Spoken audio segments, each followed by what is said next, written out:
What if I told you that you could glance at a company's financial report and in just a few seconds instantly know if it's a rock-solid financial fortress or if it's teetering on the edge of bankruptcy? I mean, that sounds like a superpower, right? Well, guess what? It's not. Yeah, is it a fortress or is it on the brink? That's really the core question, isn't it? And being able to answer that and answer it fast is honestly one of the most powerful skills you can have. Doesn't matter if you're an investor, a manager, or hey, maybe you're just curious about how business really works. So, the key, the thing that holds the answer, is a document that, let's be honest, can look pretty intimidating, but is actually incredibly simple once you know what you're looking for. And that document is the balance sheet. So today, we're going to break it down piece by piece. Let's dive right in. All right, so first up, the 1-second financial X-ray. I love this analogy. Just think of the balance sheet as exactly that, a financial X-ray. It's a tool that gives you this immediate, crystal clear picture of a company's health, but, and this is key, at one single moment in time. So what is this X-ray actually showing us? Well, it all boils down to three parts. First, you've got assets. That's all the stuff the company owns. Simple enough. Then you've got liabilities. That's everything the company owes to other people. And finally, there's equity. That's the net worth, what's left over for the owners.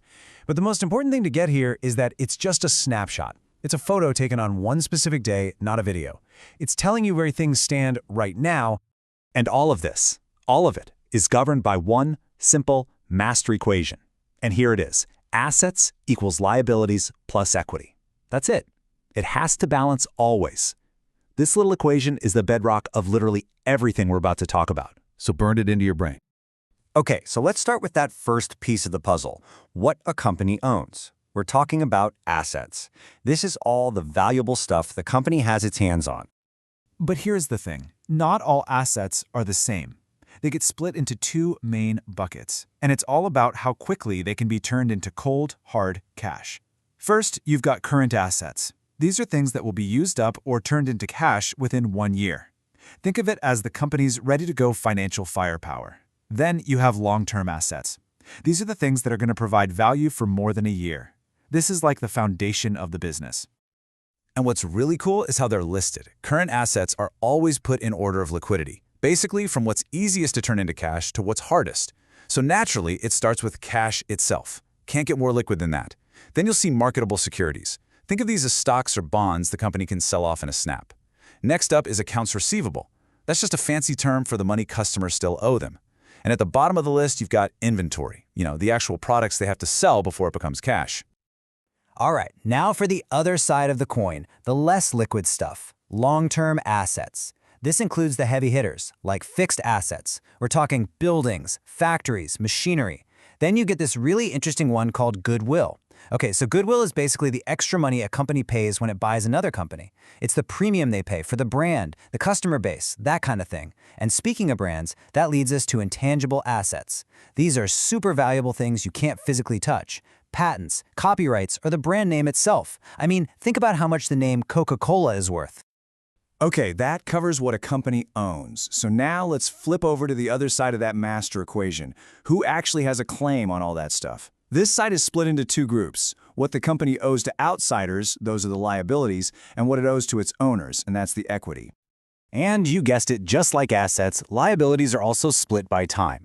You've got current liabilities, which are bills and debts due within 1 year, and then you have long-term liabilities, which are due, way down the road. And this distinction is so important. Why? Because it tells you how much short-term financial pressure the company is under. A huge pile of current liabilities, that can be a major red flag that they might be in a tight spot. So what kind of stuff were we talking about here? Well, you've got things like accounts payable. That's just your day-to-day unpaid bills to suppliers. Then, of course, there's your short and long-term debt. Think bank loans. Then on the equity side, you have retained earnings. This one's awesome. Think of it as the company's lifetime savings account. It's all the profit it's ever made and decided to plow back into the business to grow it. And finally, you have common stock, which is the money the original owners put in to get the whole thing started. And we're back to the golden rule. Everything we just went over, all the assets on one side and all the liabilities and equity on the other side, they have to balance. To the penny. Every single time. No exceptions. It's like the iron law of accounting. Okay, so now you know the theory, but who has time to read every single line item? How do you do this fast? Well, let's get practical. I'm going to give you a 5-point checklist. This is your quick scan toolkit that's going to let you analyze any balance sheet in seconds flat. Ready? Here they are, the 5 numbers that tell you pretty much the whole story. Number 1, cash plus marketable securities. That's their firepower. Number 2, total debt. That's their risk. 3, goodwill. That tells you how they grow. 4, retained earnings. That shows you their entire history of profitability. And number 5, treasury stock. This one tells you how they treat their shareholders. Seriously, if you can find and understand these 5 numbers, you've basically mastered the balance sheet. All right, theory is one thing, but let's put this into practice. We're going to take our new 5-point toolkit and use it on a real company that I think you've probably heard of, Chipotle. Let's find out if it really is a financial fortress.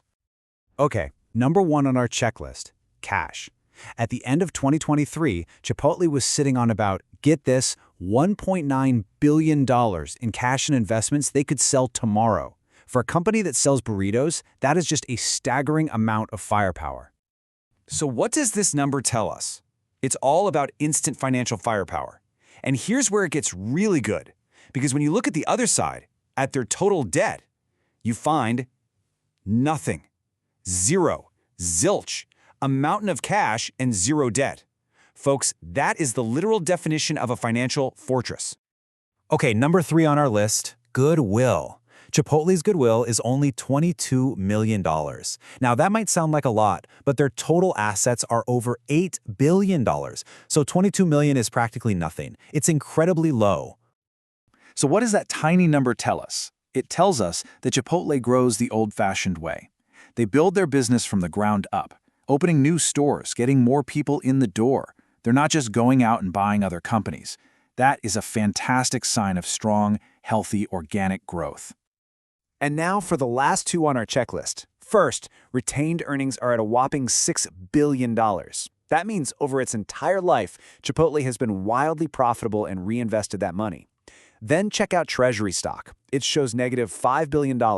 Now, I know a negative number can look scary, but in this case, it's actually a fantastic sign. It just means the company has spent $5 billion of its own cash buying back its own stock, which is a huge thumbs up to shareholders. It makes their remaining shares more valuable.